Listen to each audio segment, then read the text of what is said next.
So I'm gonna go light with our dish today. My stomach's been bothering me. I don't want something that's super heavy. These are meaty chops, fatty. Would you look at the marbling? Now is just not the time. Caramelize. Welcome back to Bourdain. Everybody should know how to use a knife. Use everything, waste nothing. Let's start at the beginning. It ain't that hard, okay?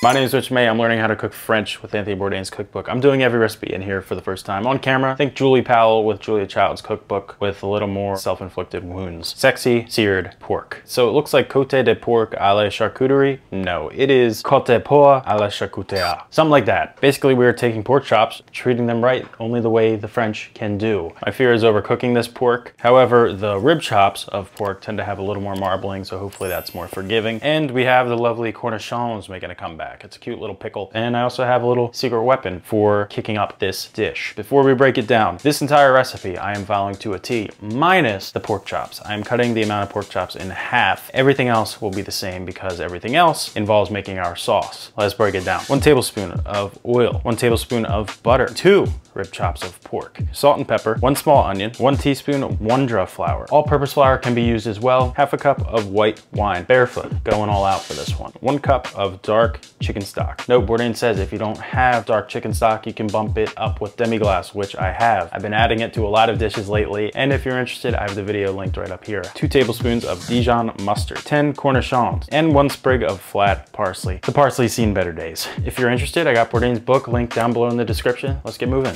Let's prep up our shiz. Yeah, I didn't curse this time. So we begin with a small onion, thinly chopped. Cut her down the middle. Ooh, burned my thumb earlier, that hurt. Tell you what, if you want to get good at chopping onions, start cooking French food. I've really been trying to work on my waste management. Pretty cool, not too much waste there. Just get this off to the side. Now we have our cornichons, cute little pickle boys. Let me show you the jar. Yep, you know, the kitchen, it's, you know, it is what it is. Got them at Wegmans, please sponsor me. It's like a nice, mild dill pickle. So we're gonna thinly slice these bad boys.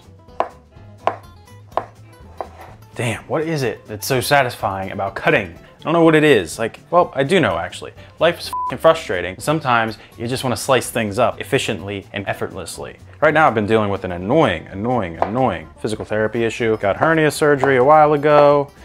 Still giving me probs. It is what it is, but hey, I can still cook. Get these boys into our reservoir. We just got to chop up some sad parsley. What I'm actually going to do is pick this apart and chop it later because I think that actually can impact the flavor if you chop something too soon. Am I right? Comment down below. There's our prep, all knocked out. You know what time it is. I'm going with the gloves because I'm lazy. I don't feel like washing my hands, damn it. We have our beautiful freaking pork chops. These are meaty chops.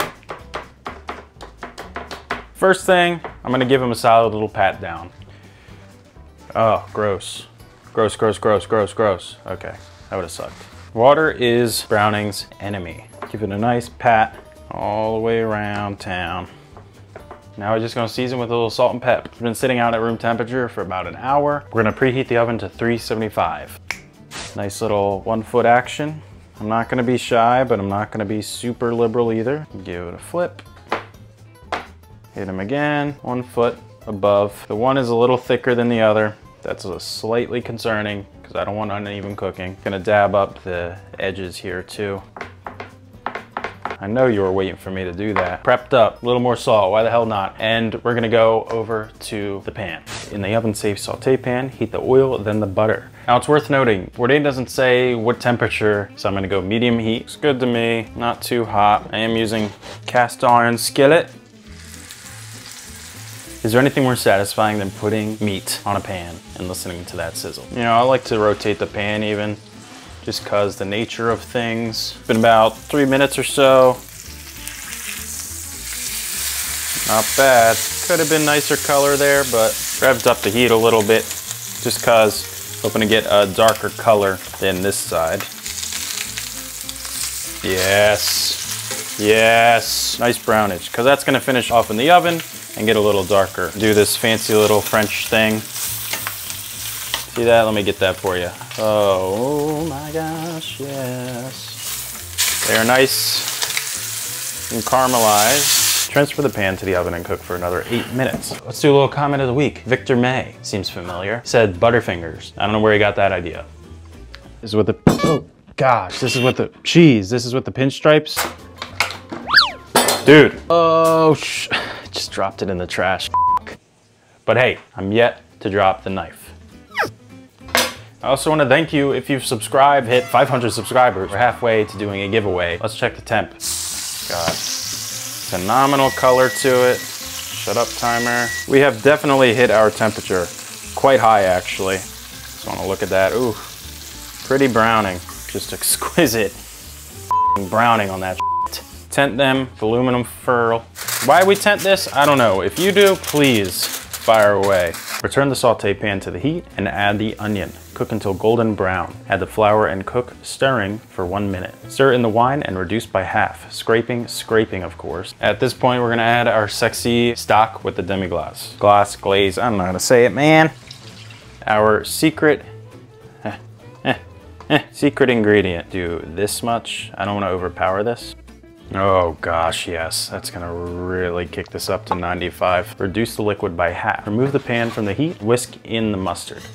The parsley, add the cornichons, and any nice juice that has run off the cooked pork chops.